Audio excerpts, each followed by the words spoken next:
All right, so an arrest has finally been made in the case of Daniel Erving.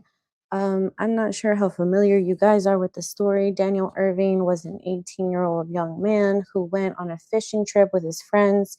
This took place in Dallas, Texas. He went on a fishing trip and then was missing for 3 days. And after 3 days, they found his body in a lake. Now, 19-year-old Lucas Roper and then another 17-year-old were arrested for tampering with evidence. According to the affidavit, they were hiding evidence like clothes, deleting messages, and they are now arrested. So, my thoughts and prayers go out to Daniel Irving's mother. I am I am heartbroken for her. I can't even imagine losing a son, let alone so young. Like this man had his whole entire life ahead of him. And from what his family says, he was an amazing young man doing really, really good things with his life. They said that he was getting ready to enlist in the army. And from what it looks like, I mean, I look at his picture and my heart breaks. Like I cannot imagine. So we have this story. We have the Nolan Wells story. And I am thinking, when is it going to stop? When is it going to stop? And when are we as parents going to realize that it starts at home? See, these kinds of stories to me are so preventable. I am a mom to a 17-year-old and a 13-year-old. They're both boys. Okay. I had my son when I was 14. And even being such a young mom, I took the responsibility of being a mom so seriously. And I knew that I wasn't just raising a kid in my home. No, I'm raising a future father, a future husband. Even at such a young age, I understood how fundamental it is to teach your child principles and morals. And something is going on in today's world that these teens are reckless. I mean, there is no home training, and these parents just don't give a shit. And it blows my mind. So, like, I don't live in the best of neighborhoods.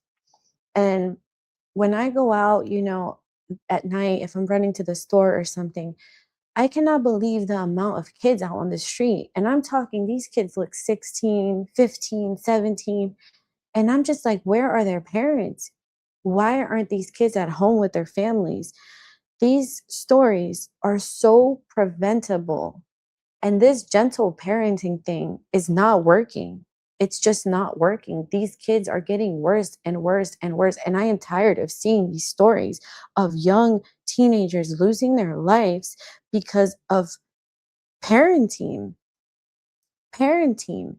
Obviously, this young man, and I'll say both of them, these two young men that were arrested for tampering with evidence, um, obviously, I gotta say, in my opinion, they probably weren't being raised right. Now, I don't want to make judgments yet. This story is still developing. They're still gonna do their work and see, what all was hidden, what all evidence was, wiped out from their phones.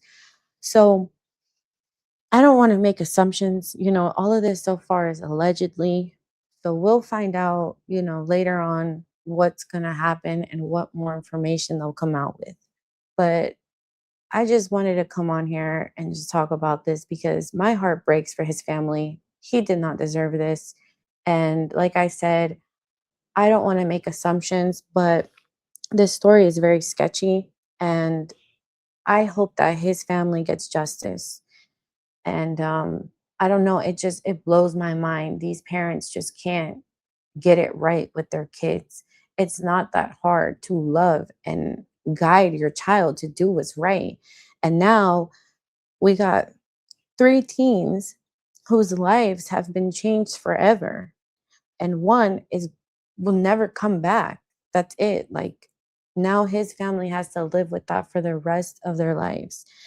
And I'll go even as far as to say, like, we need to start checking who our kids are hanging out with. You know what I mean? We need to start seeing what they're doing when they're not around us. Not everybody should have access to our children. Not all of their friends are good friends. And this, in my opinion, comes down to a parenting issue. This comes down to home training. Um, it's getting worse. And I had my son when I was 14 years old. And I won't go too much into detail on my life because this isn't about me. I'll save that for another day. But yes, I did have my son when I was 14 years old. And I had my second one when I was 17. So I am a mom of a 17-year-old boy and a 13-year-old boy. And when I tell you, I took being a mother so seriously the minute that I found out I was expecting a baby. I knew how fundamental it was going to be to raise this child right. And it just blows my mind how careless parenting is nowadays. It's not taken seriously. I know we're busy as parents and, we have our lives too, but we have to understand that we're not just raising kids that are just going to move out one day. Like, no, we're raising young men who will be husbands and fathers and have jobs and have to work with people. And it starts at home. I am so tired of seeing these stories. You all know the Nolan Wells story, right?